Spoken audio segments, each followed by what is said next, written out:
Hey, welcome back to Girlfriends of Football, your go-to place for NFL talk during the busiest, messiest, most dramatic time of the season.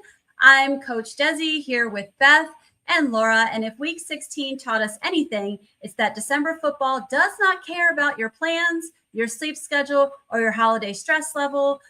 We got statement wins, frustrating losses, sideline drama, and a playoff race that somehow feels tighter with only a couple weeks left. Some teams look locked in, some look exhausted, and some look like they might need the offseason to come a little early. So let's grab a drink, get comfy, and let's talk everything that went down in Week 16. Ladies, welcome. Happy holidays. How we doing? Happy holidays. Happy holidays. It is almost time. Almost time. Everybody got your shopping done? I am done. I am completely done with everything. I'm done. I'm very much done. I just have to come up with this amazing mac and cheese dish for tomorrow's dinner. I've been using like one recipe, and like my neighbor of like 11 years has this amazing mac and cheese recipe, and my kids live by it, and they just honestly, it's a high standard, and I've not met it. So if anybody out there has any mac and cheese recipes that will just make me look stellar, I'm here for it. What's up, Terra in the house? Mary. So happy. Yes, you'll get to help us with Rate the Fit today. Today we didn't put it out into the internet. We are going to do it live. So welcome. So all right. So Laura, let's jump into it. Let's talk about this. Well, first, let me start with the Thursday night game, because that started off all of Week 16. Thursday night game had huge implications for us 49er fans. We were cheering for Seattle to knock back the Rams a little bit, open things up, and holy cow, like I went to bed somewhere in the third quarter when Matt Stafford looked like he was getting hot and things were kind of rolling for the Rams. And I was like, you know what? It's my bedtime. I'm on the East Coast. I got to work tomorrow. It's my last day of work before the holiday. Let me go and be responsible. And then I woke up and it was like freaking Christmas morning. I mean, unbelievable. And Terra Dome's asking, is that a chocolate martini, Beth? We're going to get into that, I think, a little bit later. Yes? We will. So, yes, Thursday Night Football did not disappoint us Niner fans. We found out Friday morning that we were in the playoffs. So thank you to the Seattle Seahawks. That'll be the only time we will kind of, I won't say we rooted for you, but we kind of were like, okay, we want you to. We had to select. Right. So that was Thursday night.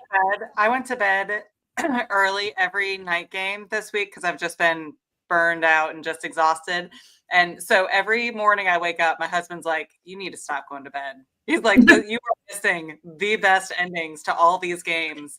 All of them were unexpected and stellar wins. So this is like pre-season, like this is already playoffs. Like I feel like the end of the regular season always kind of the ante is there. Everybody's trying to get in, and it already is the playoffs, ladies and gentlemen. That's my feeling. Your thoughts? Yeah. I mean, at this point, it's just the wildest year. I mean, other years we've known exactly who was where basically by now with a few wild cards up for grabs. But this year is so crazy that literally last week the one seed was clinched, but now but it wasn't clinched, right? Like there's so much going on that it's pretty insane.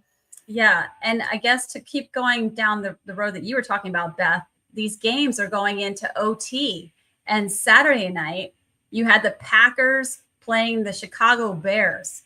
And oh my goodness, the rise of Caleb Williams is just been phenomenal. And this is your division, right, Laura?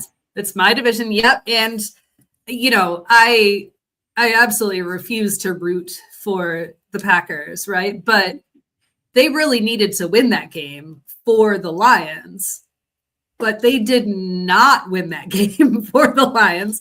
And it was like, I only watched like the first half of the game, and it was fairly boring. It was low scoring. It wasn't that like nothing was happening. And I'm like, nothing's happening. This game is stupid. I'm going to bed. And then come to find out, not only did the Bears win after all of that, they won in overtime with the first 2-point conversion. Like, first of all, why bother? Second of all, just it's insane. They had a 2-point conversion to win the game and in overtime. And yeah, it definitely completely messed up the Lions' chance, but I can't argue that the Bears have really, one way or another, they're still a messy team in a lot of ways, but they've turned it around. I mean, they came for it this year. Yeah, I mean, the thing. They went from 5-12 to 11-4 in 1 year.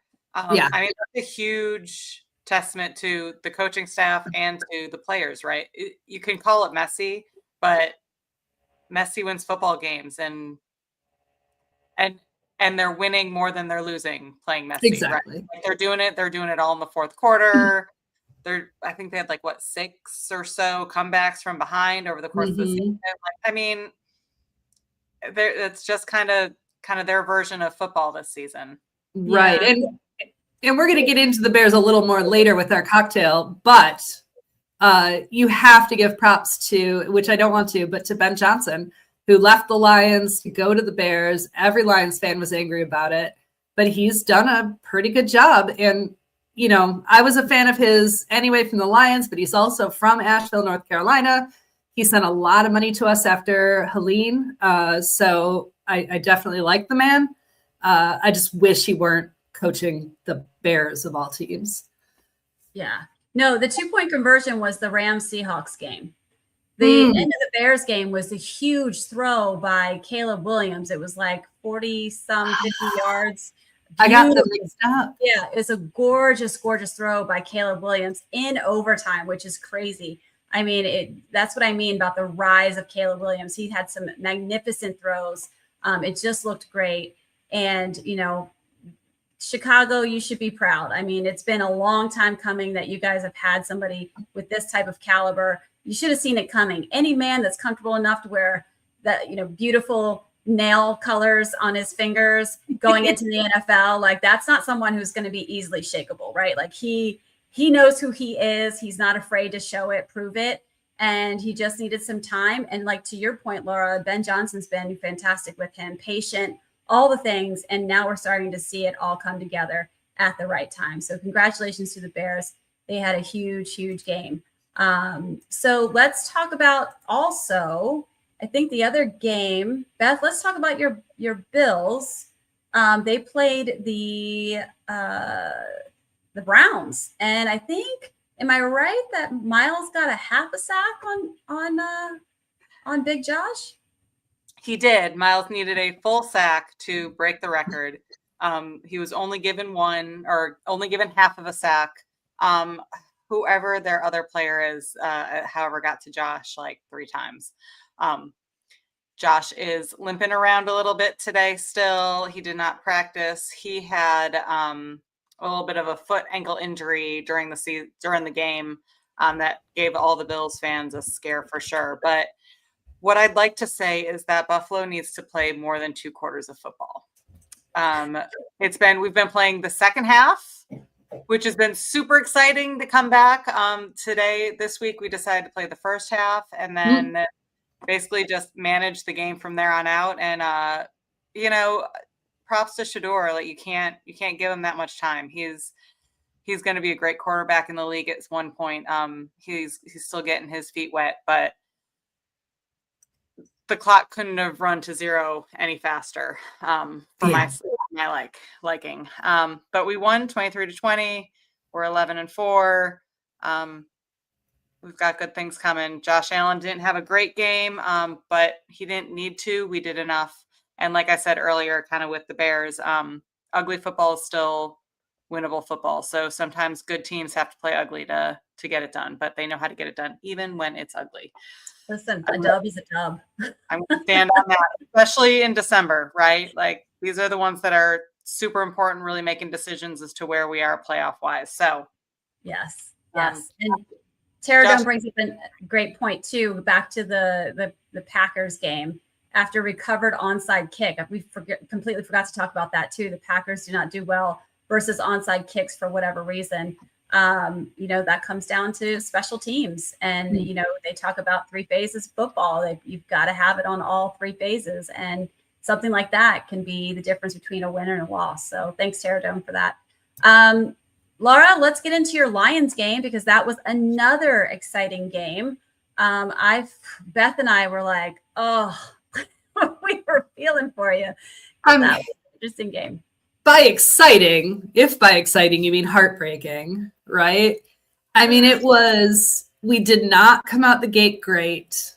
The Steelers were doing it, right? And which is just painful to watch, but we kind of recovered. We got our mojo back a little. But then just at the end of the game was the most heartbreaking situation ever. And Beth said to me before the show, she's like, the Lions have been getting the weirdest calls. Like, they're obviously correct calls, but because they're in the rule book, they might not be, well, some of them are.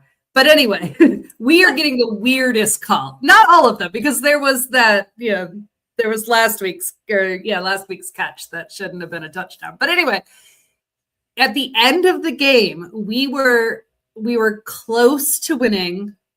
All we had to do was one score. We win the game in the last 2 minutes.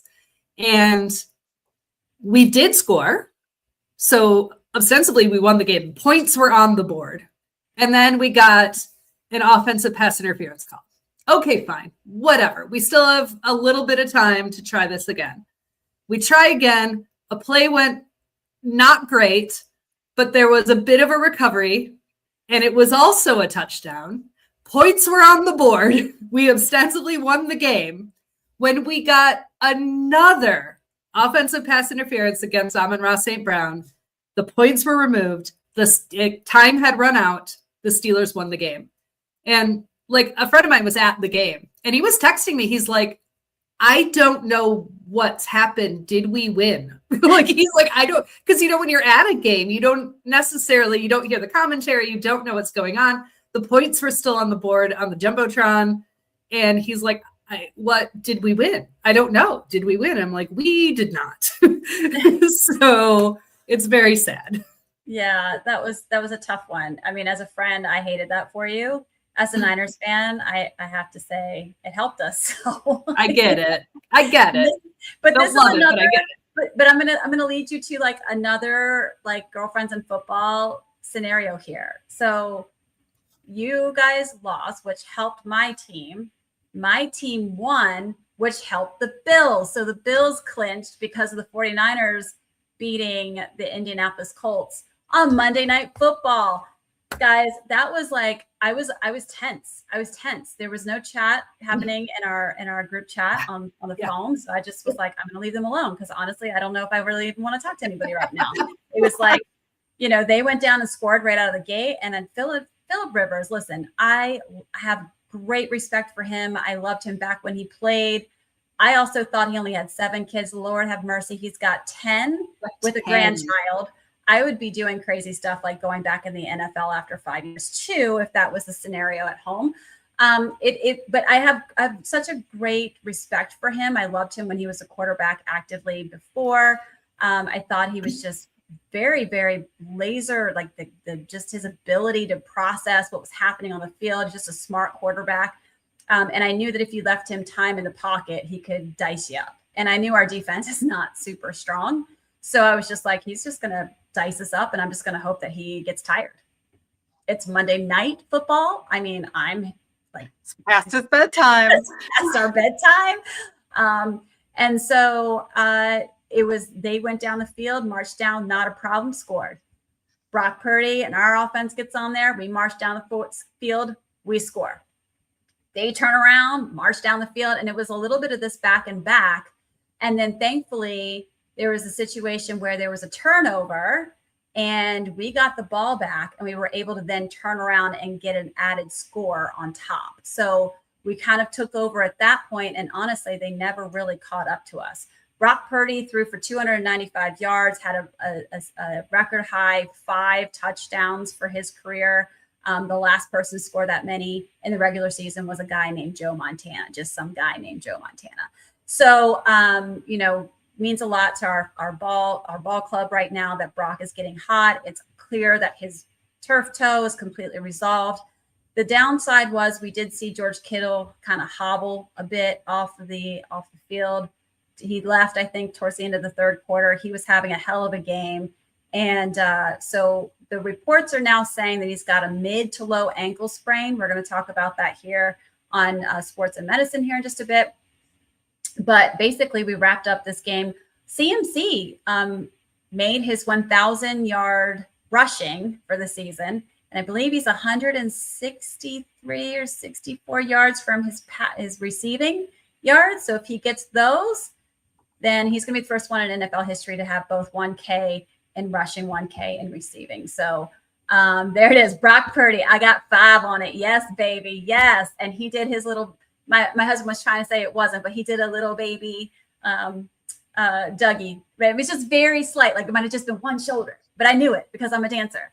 And so he was like, it's not the Dougie. I'm like, shut up. It's the baby Dougie. Oh, and the first score, love the touchdown, Selly. It was double Dutch. The double Dutch. You gotta love that. So here for it. So great win. Like I said, that win pushed the Bills into playoffs. So let's take a peek at the playoffs and the way it looks right now. All right. So the division leaders in the AFC right now, we have the Broncos. If they win out, they're the number 1 seed in the AFC. Then you got the Patriots, Jaguars, and the Steelers. Then wild card,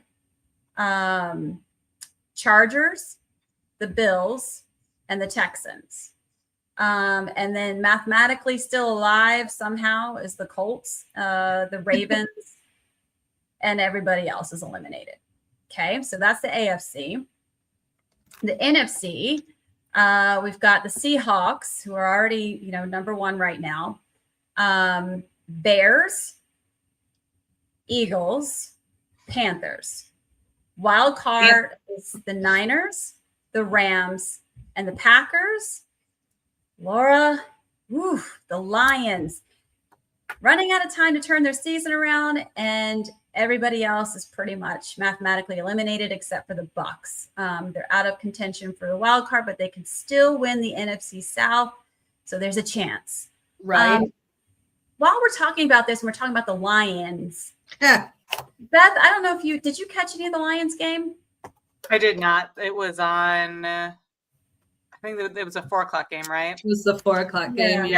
Yeah. I'm in Atlanta, so we had to watch the Falcons, which was also a very good game, mind you, but I did not get to see the game I wanted to watch. Yeah, the reason I want to bring it up, Laura, Greg and I both were commenting on Goff's throws.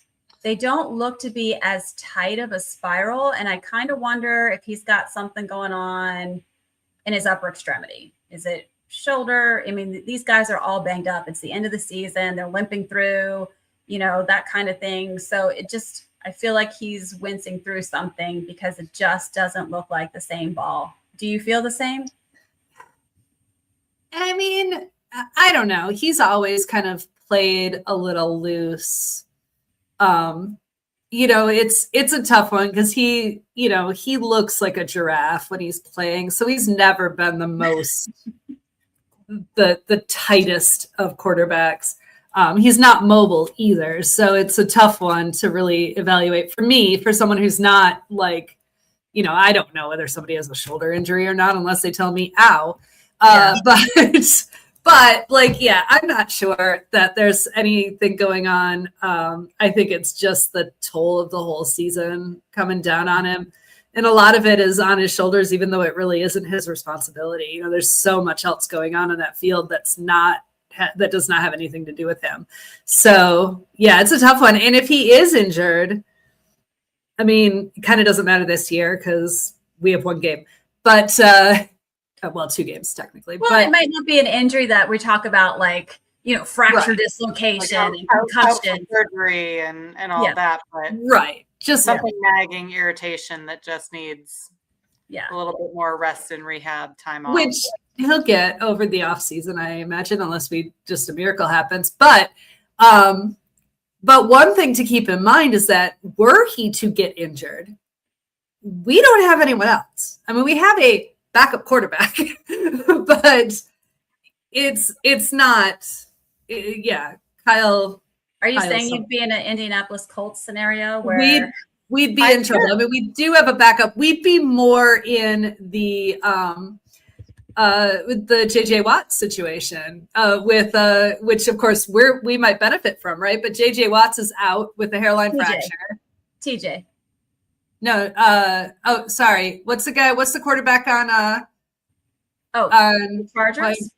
No, on the Minneapolis. Why am I getting his name wrong? JJ McCarthy? McCarthy, that's the word I'm looking for. JJ McCarthy is out with a hairline fracture in his throwing hand, and they have an unsigned rookie as their backup. So, or an undrafted rookie as their backup. So, like, that'd be about where we are with it. So, I don't know. If he is injured, then. Yeah. What's that, Beth? I hear Cam Newton was real angry that he didn't get called up when they signed Phil Rivers first. So, I mean, I bet he'd be open to slinging the ball if he needed it. Oh, yeah. We would have things to talk about then for sure. Sure would. We need a whole extra segment for Rate the Fit if he came back. For sure. For sure. All right. So let's get back real quick to that Steelers game we were just talking about, Steelers-Lions game. And there was an interesting situation that happened with DK Metcalf. And so we're going to get into that here in just a second on In the News.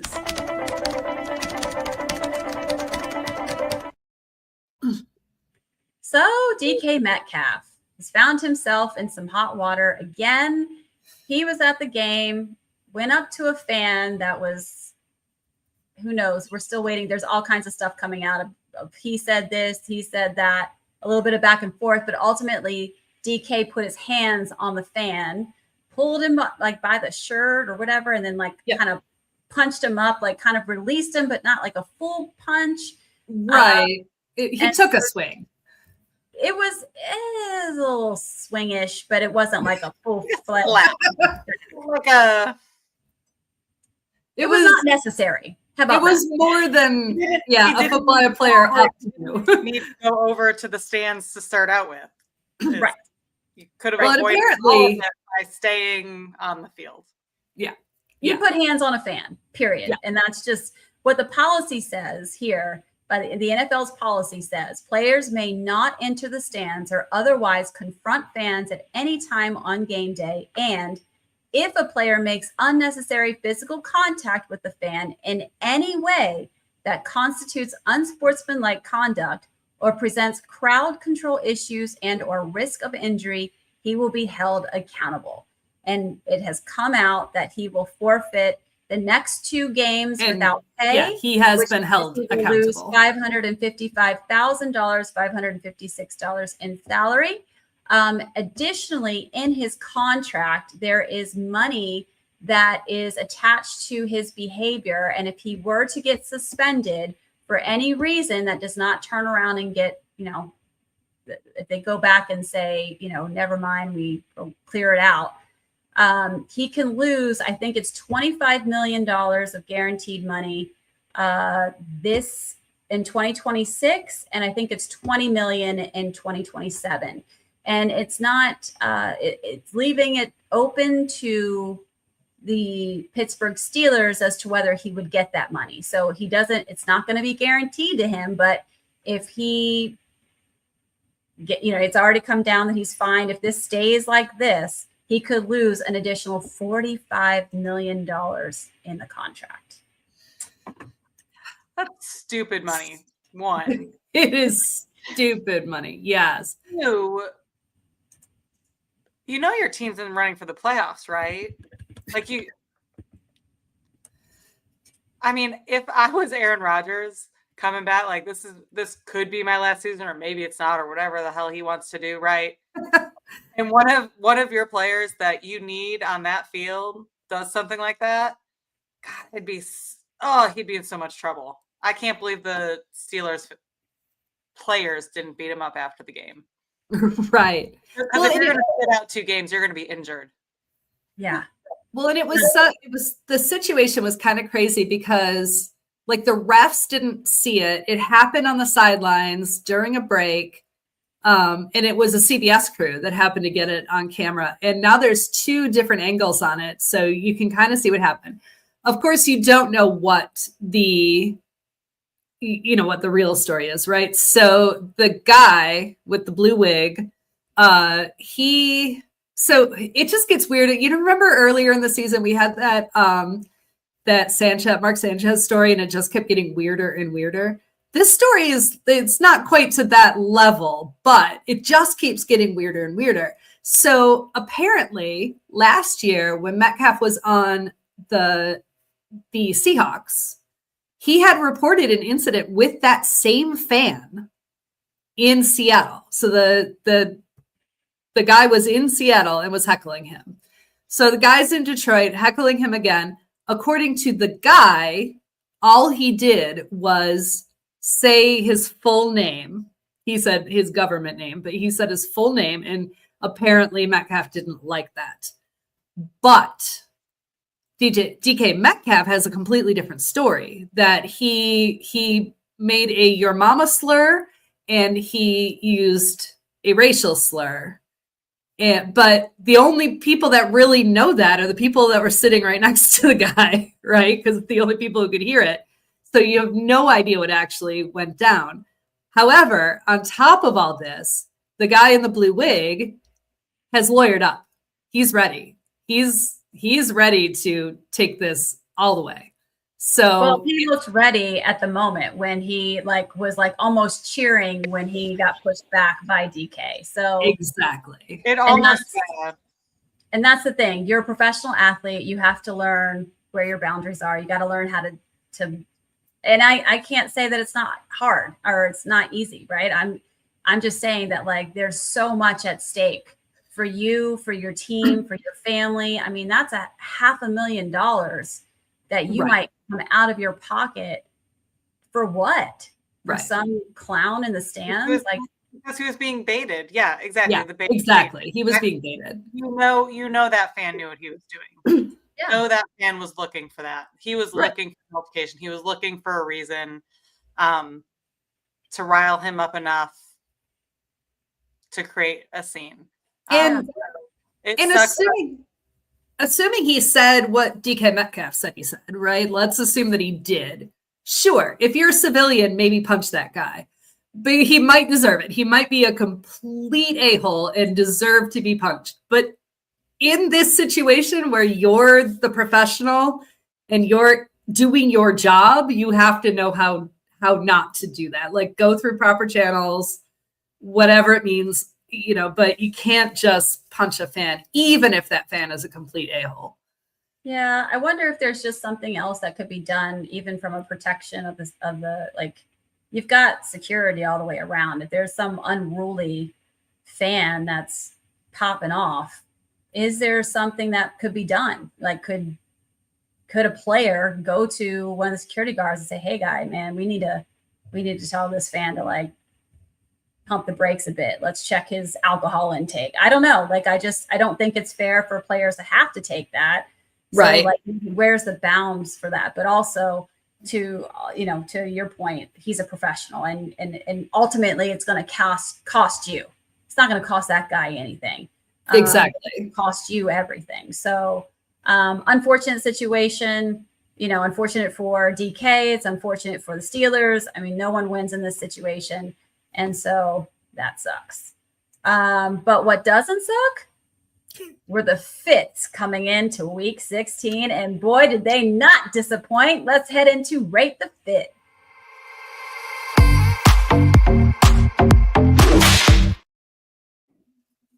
By the way, hats off to you, Beth, because you already get it started. You're my Thursday girl.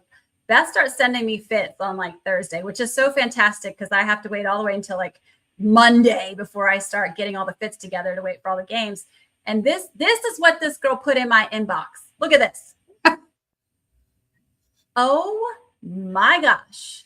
Jalen Johnson was dressed for success. I mean, I saw the fur and I was like, okay, there's he wins. Like, how do you and the bag and the bling bag, carrier bag, like that, man, everything. What was your thought when you first saw this? That's why I sent it to you immediately. It's perfection. He's like Frosty the Snowman meets Cartier, and just I can't even say it because I'm not that fancy. Like the bag and like, God, it's just like, no, it's a marshmallow. He's a marshmallow. He's like Christmas marshmallow. This is like full Christmas vibes. I wanted to wear this to my work Christmas party on Saturday. Like if I had that, I would have worn that. Yeah. To my work Christmas party. For sure. The fits kept coming. So we've got, I love Kendrick Bourne. Like his smile is just beautiful. But I would say gingerbread man vibes, right? Like a brown suit and that gingerbread color. He's got the shades on, the big, beautiful smile. We got, look at this, Justin Jefferson with the pink. It's like this icy pink. It's also giving winter vibes. He's got the jeans. His necklace. Did you zoom in on that? Did you see that? Girl, it's a jet. What is it? It's a jet. Well, it's a plane. Like, because his nickname is, yeah. His jewelry is always on point. Such beautiful pieces he has. That was my first choice until I'm about to see some of these rest of them. Yep. So Christian McCaffrey's shown up looking like he was a London, spy or something. I don't know. It's just long, like gray trench coat, three-piece suit. I mean, and I wish I showed the video of him actually walking in it. I mean, it was just giving runway vibes. Then you got Keon White, leathered out, like leather, like just beautiful. Got the leather bag. I mean, he's just he's ready. And this is mine, my big silverback gorilla wearing all like just this tan look and the shades. I don't know. Trent Williams brought it and he repped for the big guys this week. Who else do we got? We got this one's your guy, Laura. I don't know. Isn't that your guy? Is it? No, because I sent you David Montgomery. Well, I did, but Kenny Moore. Kenny Moore is wearing the magenta again. Another long trench coat. That one too. This had a Prince vibe for me. Full Prince. Yeah. So here's the one you wanted. Here we go. Yeah. Montgomery. Yeah. Also, David Montgomery is that a trench coat as well? Yeah. He's been on fire this season. Every time he's got some sweet fit. It started with his Eagle Scout wearing his Eagle Scout sash, and then he just kept bringing it every day. Okay, so Tara Jones bringing out the songs per person. He's on it today. Flyest in the world. Quit. CMC like Peaky Blinders. Oh yeah. Trent rarely misses. So true. Good golly, Miss Molly is Kenny Moore. Montgomery looks like the youth pastor. Ain't no lie. That is true. So maybe choke on that. Of all these fits, which one is your favorite? Beth, who are you asking? I'm sticking with my Marshmallow Man. Yeah. So good. Jalen Johnson for Beth. And then Laura, yours has got Montgomery. Yeah, it was Jefferson for a good long while, but yeah, I really dig Montgomery. So I'm going to go with Beth just so that we have a clear winner. And we'll go with Jalen Johnson. So there you go. We're going to see what Terror Dome comes up with, a song that matches this fit. But we had a lot of great outfits this week. Well done, NFL. So, when you're stepping out looking like that, there's only one thing you can have in your hand. Yes! It's our cocktail mocktail segment. Ladies, take it away. It is holiday season, and it is time for a gingerbread martini. Catch me as fast as you can. Catch me, I'm the gingerbread man. This is vodka, cream de cacao, gingerbread syrup, half and half, and whipped cream. If you got a gingerbread cookie, add it on. It's so good. This is one of those that you're gonna really enjoy during the holiday season. It's great, a little creamy. It's very strong. I'm going to warn you, it is very strong. One will do what you need. So to manage all of those holiday parties and family gatherings. We picked this for the Bears because they really are catch me if you can this season. They are coming from behind. They are showing up when we never thought they'd show up, and they're showing out. So cheers to the Bears and to Caleb Williams for putting on a good show so far this season. If you don't want the alcohol and you just want a fun gingerbread martini, you can make it a mocktail as well.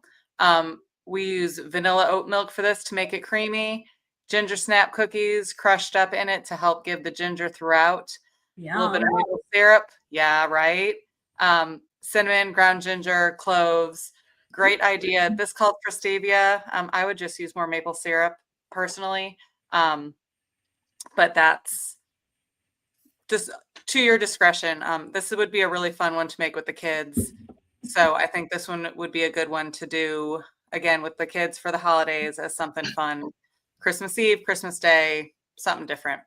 When you're finishing up your gingerbread house, you can go ahead and crush up the gingerbread cookies and make yourself a gingerbread martini.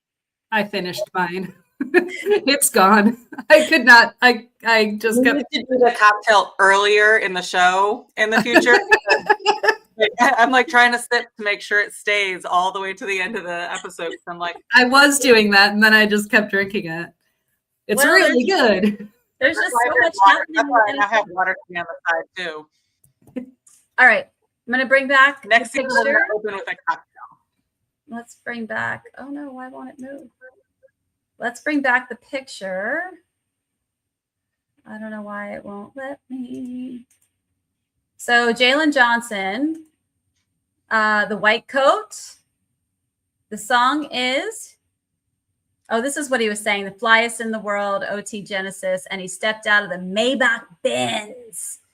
Yeah. Oh, there it is. Perfect.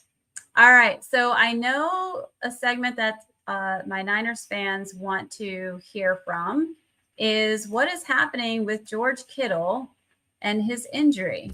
So I cannot, Laura, maybe you can. Mine, for whatever reason, my screen is frozen. So it's not letting me bring up sports and medicine. So if you want to bring it up, go for it. Let me do that. First of all, let me find it because you always do it. So let me find it here.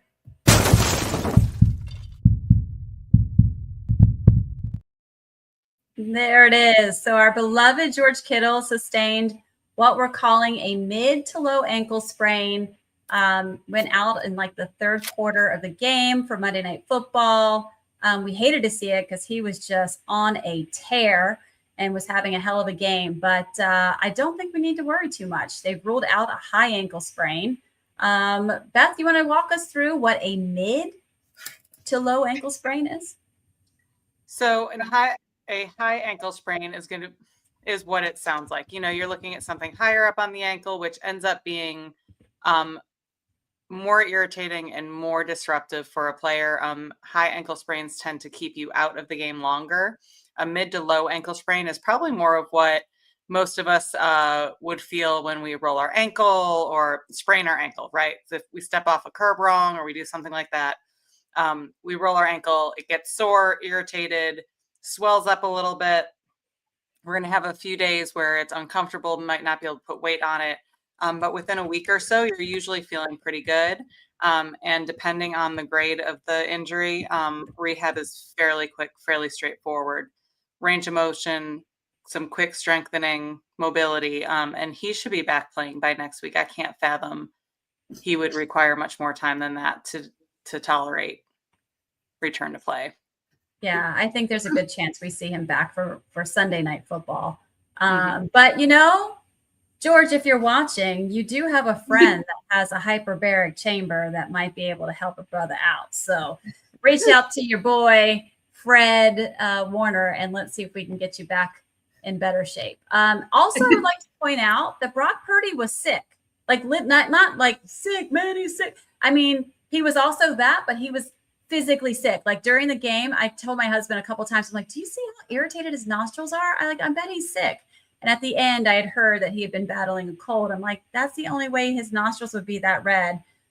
So, Brock is going to feel even better by the time we get to Sunday Night Football. So lots to look forward to. The other thing I wanted to bring up was Stephon Diggs in the game against Baltimore had a moment.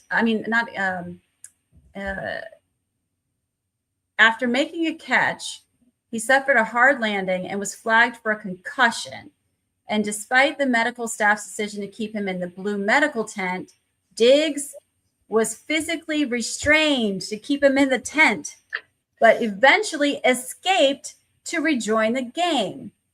Diggs' actions and post-game comments revealed his strong desire to contribute to the team, even if it meant fighting against the medical staff's decision. I believe there was he got fined for this. I'm sure. Right. Yeah. There's a also, how do you rejoin a game when they tell you can't rejoin a game? Like, that's what I'm saying. Who is making these rules and who's enforcing them? Right. I mean, why did they let him on the field? The coach better get fined too. Yeah.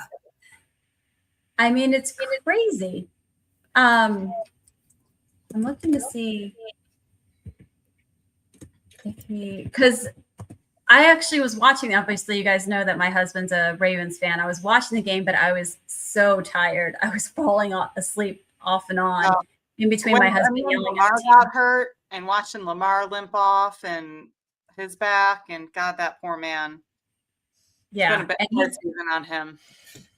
So that was a lot of talk today. Is that he's up on his contract may need to be, looked at again, because I think there's no more guaranteed money. That he's slated to get like $70 million next year, and the Ravens are probably going to want to restructure that. So that are they going to re-sign him versus? I guess there's talks about Baltimore firing Harbaugh, which I don't ever see that happening, right. Or setting Lamar free. I mean, I can't really fathom either one of those, but here too is looking for a job, so maybe. Right. There you go. Okay, so let's carry on to talking about the upcoming Week 17 games. Lots of things to still determine for the sake of the playoffs. Did I already mention the Niners have a path to become the #1 overall seed? We are in control of our destiny. If we win the next 2 games, we are officially the #1 seed for the NFC. So y'all know a lot of my picks are going to be based on my pettiness associated with that. So, so Laura, take it away. All right. Well, we're coming at you day after tomorrow with 3 Christmas Day games. We start out on Netflix with the Cowboys and Commanders. We're split on this one. Desi, you picked the Commanders, and Beth and I picked the Cowboys. Can I just say real quick, I sent my picks and I was like, damn, my picks are rough this week. And I'm not that far off from all y'all. That's true. That's true. And as we've mentioned before, we don't look at each other's picks before we pick. So, well, and it's still very tough because we're picking these. I think I picked these even before my Niners played last night, right? Right. So exactly. You still don't really know. There's injury statuses you're not clear on. There's all kinds of things that you just don't have the data on. So we can't really get roasted by our picks anyway. That's true.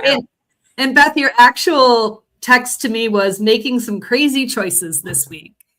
All right, but it wasn't that crazy. Well, yeah, exactly. So the second game on Netflix, the afternoon game, is Lions Vikings. Obviously, we'll all be watching that one. Maybe, I don't know what you're doing. It's Christmas Day. But we all picked the Lions. I mean, all of us have picked the Lions almost all year. I think there may have been one game when one of us picked the other team. So I appreciate the confidence, and I'll roll with it. And then the Thursday night game, the Christmas Thursday night game, which will be on Prime, is Broncos Chiefs, and we all picked the Broncos. And can I tell you, no, never mind. We're good. But I do want to make a mention, guys, put it in your phone. Don't forget to set your fantasy league like tomorrow. You got to set it tomorrow because your girl, even though I do this on a Friday or on a Wednesday, I completely lost my mind, forgot. I don't really have many players from the Seahawks or the Rams, shocking. But I was like, so I wasn't worried about Thursday night's game, but I forgot they were Saturday games. And so thankfully I still won my game because it worked out. But yeah, I just want all you fantasy players out there. Set your rosters tomorrow. Yes, exactly. All right, and then we move on to Saturday game. We've got two of those. We've got the Texans at Chargers. Beth, you pick the Chargers while Desi and I pick the Texans. I don't like the Texans. Oh, fair. I don't think I had any more reasoning past that. That's okay. I think because of D'Amico, so. Fair. All right. Yeah, I mean, I think the Texans have been playing pretty well this year, so I just went with them. And then we have the Ravens Packers. Obviously, I cannot root for the Packers, so I picked the Ravens. So did Desi, which I assume that might be loyalty. But Beth, you picked the Packers. I have no loyalty to the Ravens at all. You have loyalty to a Ravens fan. I just feel like the Packers are so banged up right now. I don't have faith in either one of these teams, especially if Lamar's not going to be playing. And this is another thing, right? I would love to know if Lamar is going to play in this game so I could, pick the appropriate actual pick. But I'm going to say that I think Lamar is going to play. And so that gives, I think, the edge to the Ravens. All right. As long as King Henry doesn't keep getting balls dropped or punched out. I was going to say, unfortunately, Lamar just isn't playing well, and King Henry is in his head. And so I have a hard time. Sorry, Greg. I love the Ravens. I love you, but they're just not gelling right now. Yeah. Fair.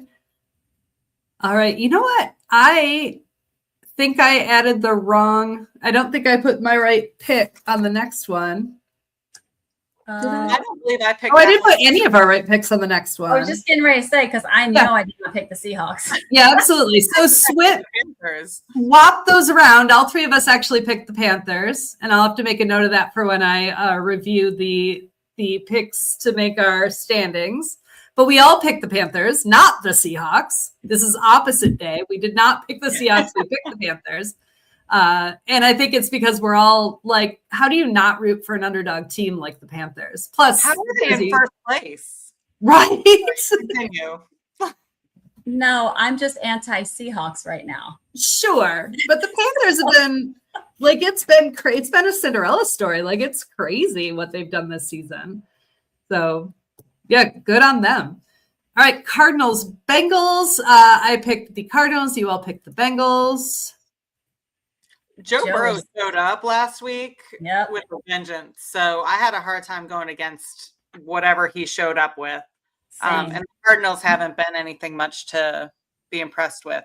If Joe Burrow hadn't shown up like he did this past week, I don't think I would have picked them, but he was proven a point this week. I think he got over his funk a little bit, but yeah, I guess we'll see. All right, then we have I do have cross-reference now that I made mistakes already, so I want to make sure it's correct. We all picked the Steelers over the Browns. Or as she put, Steelers. Steelers. I don't always proofread these, obviously. I hated making that choice. Same. I know. That should have been my petty choice this week and gone with the Browns. That's fair.